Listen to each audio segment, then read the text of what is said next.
Senhor Deus, Pai querido, Pai amado, viemos te louvar, viemos te glorificar, viemos te exaltar, Senhor, pelo dia, por tudo que já fizemos, pelas tuas bênçãos e pela tua graça, pela tua misericórdia, pela tua compaixão, pelo teu sustento e pela tua provisão.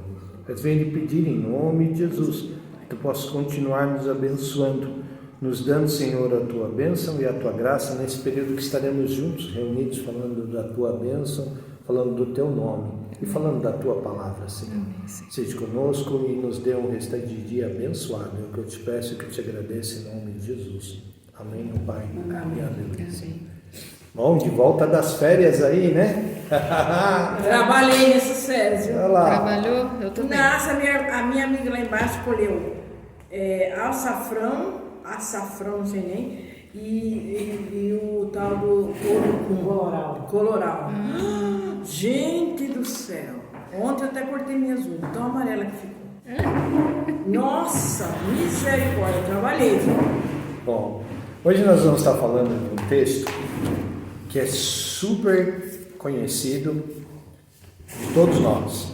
Está lá em Lucas 20, capítulo 23, nós vamos começar a ler no versículo 39. Um dos criminosos que estava de pendurado lançava-lhes insultos. Você não é o Messias? Salve-se a si mesmo e a nós. Mas o outro o repreendeu, dizendo: Você não teme a Deus? Você está sendo punido da mesma forma que ele. No nosso caso, a punição é justa. Estamos recebendo o que merecemos por nossos atos. Mas este homem não fez nada de errado. Então exclamou: Jesus, lembre-se de mim quando vier o reino, como rei. Jesus lhe disse: Sim, eu lhes prometo que você estará hoje no paraíso. Vocês conhecem esse texto, já ouviram falar pelo menos, né? Jesus é crucificado e entre dois ladrões.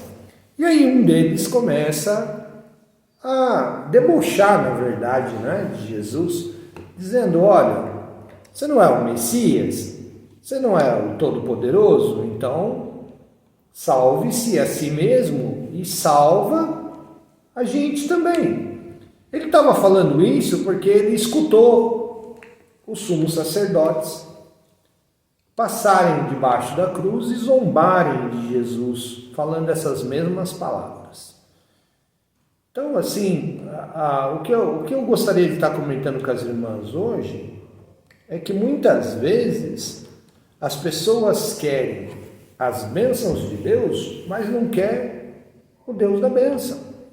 E muitas vezes as pessoas, além de querer as bênçãos de Deus, não reconhecem seus atos. Que foi o que esse ladrão estava fazendo. Em contrapartida, o outro tinha plena consciência do que ele quer. Então as pessoas querem as bênçãos de Deus, quer que Deus abençoe e tudo mais, mas não querem reconhecer em primeiro lugar seus pecados. Não querem reconhecer em segundo lugar que o pecado nos traz consequências. E depois querem que Deus continue abençoando a vida deles.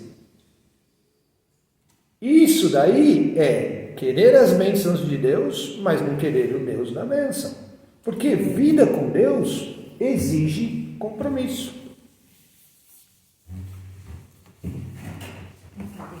Exige compromisso. Não tem como não ter compromisso com Deus. Não tem como ter as bênçãos de Deus, mas não ter compromisso com Deus.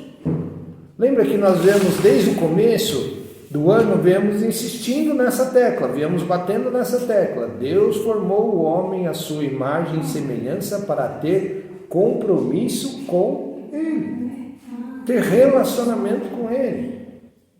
Mas as pessoas querem simplesmente colocar assim: eu quero as bênçãos de Deus, mas não quero compromisso nenhum com Ele. Foi o que esse ladrão estava fazendo. Em contrapartida, o outro vira: viu, o que você está falando? Presta atenção no que você está dizendo. Boa tarde. Tudo bem? Presta atenção no que você está dizendo. Nós estamos pagando por um erro que nós cometemos. Agora ele não. Ele está aqui sendo crucificado como nós, injustamente. Então cai em si no que você está fazendo. Eu estava meditando nesse texto porque eu estava trabalhando com um rapaz que trabalhou comigo, que essa semana nos deu, assim, faz uma semana já que está nessa ladainha toda, né? Ele nos tem dado bastante dor de cabeça. Ele ligou falando, olha, Kleber, eu estou desesperado, está afundado nas drogas, estou desesperado e tudo mais, e eu já venho conversando com ele. Falei, olha, rapaz, você precisa primeiro voltar para Deus. Eu não consigo sair das drogas, eu não consigo. Eu falei, tá, mas você precisa querer se ajudar. Eu fui atrás de clínica para ele e tudo mais e tal, tentamos e tudo mais, mas o primeiro dinheiro que ele pegou na mão, adivinha o que ele fez? Usar droga. Ele não foi comer, porque ele ligou dizendo que estava morrendo de fome. Ligou querendo trabalho, aí fui lá, arrumei emprego para ele e tudo mais, arrumei uns bicos para ele fazer, adivinha o que ele fez? Não apareceu para ir trabalhar. Como que ele chama? Marcelo. Não apareceu para ir trabalhar. Aí as pessoas com quem eu tinha arrumado, ele virou e falou assim, viu, cadê a figura? E muitos deles viraram para mim e disseram, pô, desiste desse sujeito aí, esse sujeito não merece. Mas mesmo assim, eu continuei insistindo, Marcelo, você precisa ir para uma clínica, você precisa se tratar, sozinho você não vai conseguir. Aí ele coloca a mão na cabeça e diz assim, Deus se esqueceu de mim. Não, Deus não se esqueceu de você. Deus está dando oportunidades para você. Mas eu não tenho culpa de ser assim. As intempéries da vida me deixaram desse jeito, porque eu perdi a mãe muito cedo, que não sei o que e tal. Eu falei, você está arrumando uma desculpa. Lembra lá o pecado de Adão? Lembra que nós já comentamos sobre isso? O que Adão fez? Adão pecou, desobedeceu a Deus, e quando Deus desce no jardim, qual que é a primeira coisa que Adão fala para Deus? A mulher que tu me deste, ou seja, ele não reconheceu que ele desobedeceu a Deus, tacou a culpa em Deus e na mulher. Porque ele vira e fala assim, a mulher que tu me deste. Adão estava querendo dizer o seguinte, se tu não tivesse me dado essa mulher, eu não tinha caído, eu não tinha pecado. Muitas vezes nós queremos transferir as culpas dos nossos atos e das nossas coisas para Deus. Foi o que esse rapaz estava tentando. As intempéries da vida, Deus se esqueceu de mim porque ele deixou que a minha mãe morresse muito cedo, eu era muito novo quando minha mãe morreu, e eu me senti sozinho, e porque a minha família... Só que ele não sabia que eu tinha conversado, por exemplo, com a irmã dele, antes de arrumar a clínica para ele. E a irmã dele disse, olha, Kleber, desculpa, mas não é bem assim. A gente nunca desistiu dele, só não faz o que ele quer, da forma que ele quer. Porque se der dinheiro na mão dele, ele vai resolver os problemas de imediato dele, vai achar que está tudo bem, que ele não precisa de mudança de vida e vai continuar fazendo o que ele sempre fez. Só que a palavra de Deus nos diz assim, um abismo chama outro abismo. Só que eu vejo pessoas nessa queda livre, que é o caso desse ladrão. Estava crucificado, ou seja, morte de cruz é morte. Não tem outro jeito de descer da cruz a não ser morto. Então ele já tinha chegado ao fundo do poço. Mas mesmo assim, estava zombando. Quantas pessoas a gente não conhece que é assim? Se eu perguntar aqui, vocês vão me listar pelo menos umas duas. Vocês sabem que estão num abismo, numa queda sem fim, mas mesmo assim não reconhece, mas quer que Deus tire ele daquela situação, mas não quer mudança de vida.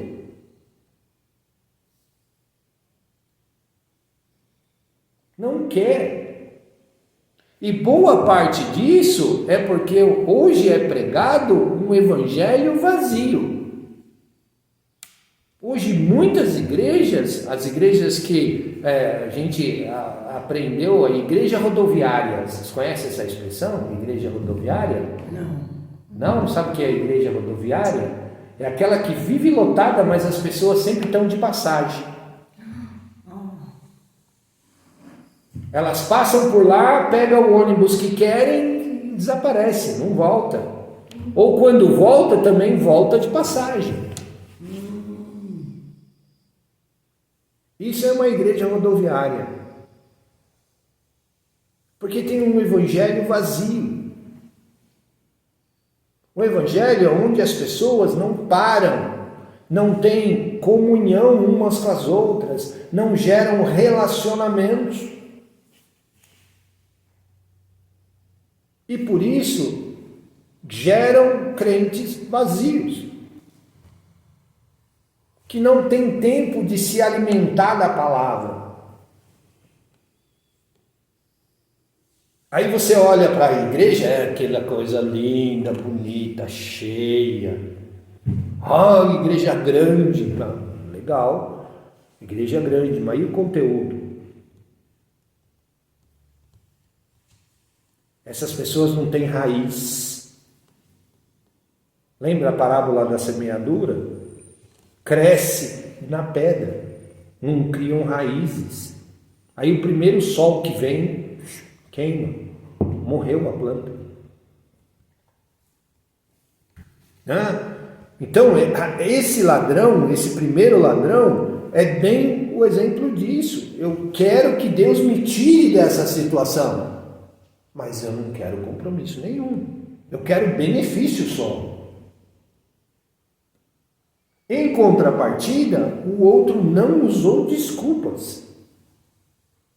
O outro disse: não, rapaz, presta atenção no que você está dizendo. Nós estamos aqui porque nós merecemos. Ele estava assumindo a culpa dele.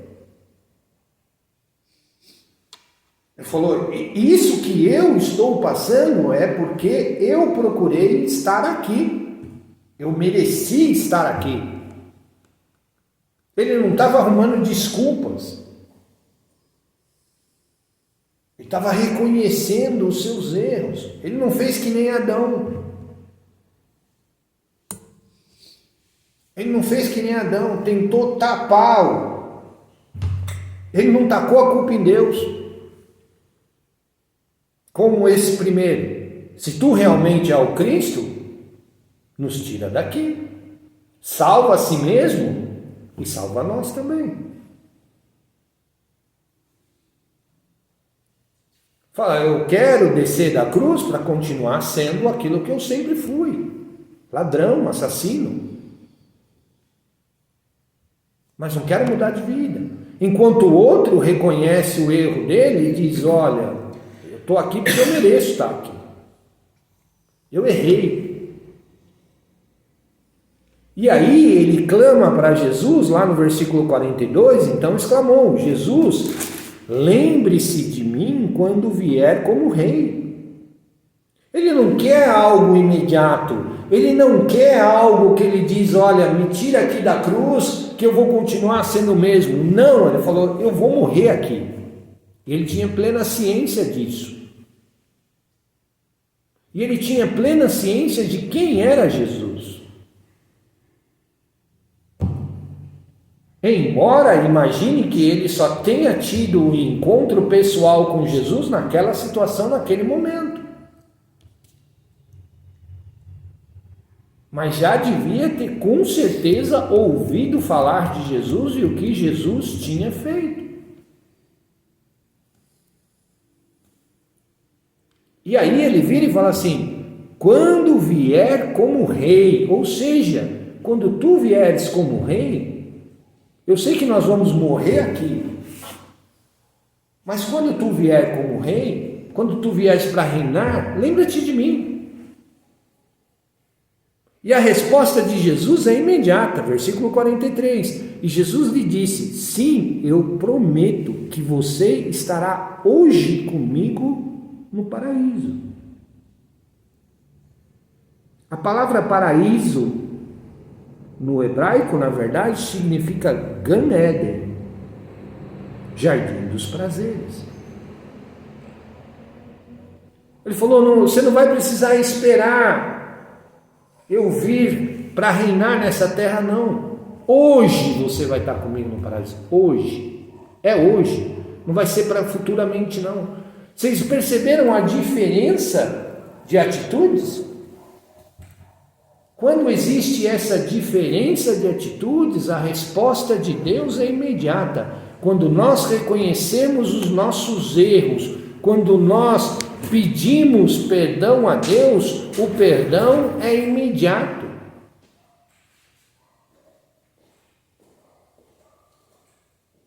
Não é daqui a prazo, não tem que esperar algum tipo de julgamento. O perdão, o esquecimento daqueles nossos atos é imediato.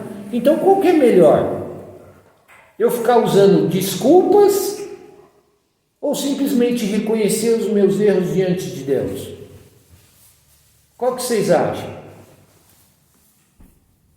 Reconhecer o erro. É melhor. Não é muito melhor? É. Do que a gente ficar arrumando subterfúgios. Bem melhor. Na igreja houve uma pregação onde o pastor usou essas desculpas como cozer folhas de figueira, que foi o que Adão e Eva fizeram depois da queda. Se nós lermos lá o texto de Gênesis, nós vamos verificar que Adão e Eva, logo em seguida, tentaram cobrir aquilo que eles achavam vergonhoso para eles com folhas de figueira. Né? É tentar esconder o sol com a peneira, que é o que esse rapaz estava tentando fazer comigo. Falou: olha, são as intempéries da vida que fizeram. E eu respondi para ele, falei: olha, na verdade, isso daí não adianta você tacar essa culpa nas costas de Deus, porque Deus não tem nada a ver com isso. Foi Deus que chegou com você para a droga e te apresentou a droga? Não. Foi Deus que disse para você: se enfia nisso daí de cabeça? Não. Quem foi? Ah, foram os meus amigos e tudo mais e tal. Eu falei: olha, Marcelo, eu também tive amigos que me ofereceram drogas. Não acho você que eu não tive. Tive pseudos amigos que me ofereceram drogas. A opção de não experimentar, de não entrar nisso, é única e exclusivamente de quem? Minha. E eu disse não para eles. Então, não tente culpar a Deus por algo que foi uma opção sua. E a Zilda está aqui, minha testemunha. Convidei ele para voltar para a igreja, porque ele é um músico de mão cheia, que aprendeu na igreja. Pedi para ele voltar para a igreja, ir para a igreja comigo várias vezes. Sabe quantas vezes ele foi? Nenhuma. Porque não quer. Porque não quer. E conhece a palavra. Tá certo? Então, irmãs, quando nós estivermos em situações adversas, lembrem-se, é muito mais fácil nós chegarmos diante de Deus com o coração aberto, sabendo que Deus é onisciente, onipotente e onipresente e nos conhece, do que nós tentarmos arrumarmos desculpas pelos nossos erros, pelas nossas falhas. É muito mais simples.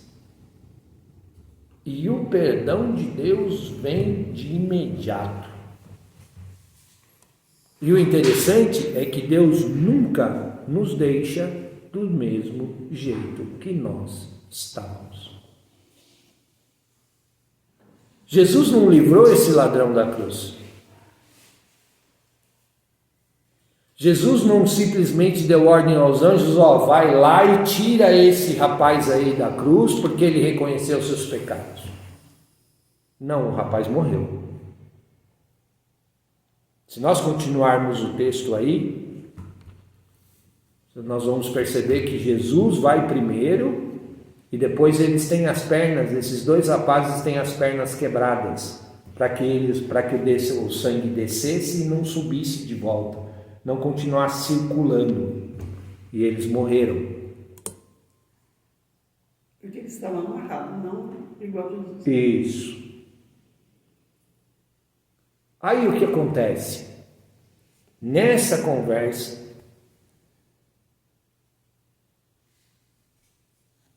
mas uma certeza nós temos, porque Jesus disse isso: hoje estarás comigo no paraíso. Ele não passou por nenhum tipo de julgamento, ele não passou por nenhum tipo de espera, foi naquele mesmo dia. Isso demonstra para nós que o perdão de Deus é instantâneo, é imediato. E nos livra de todas as consequências dos nossos pecados. Amém? Amém. Boa aula, irmãs.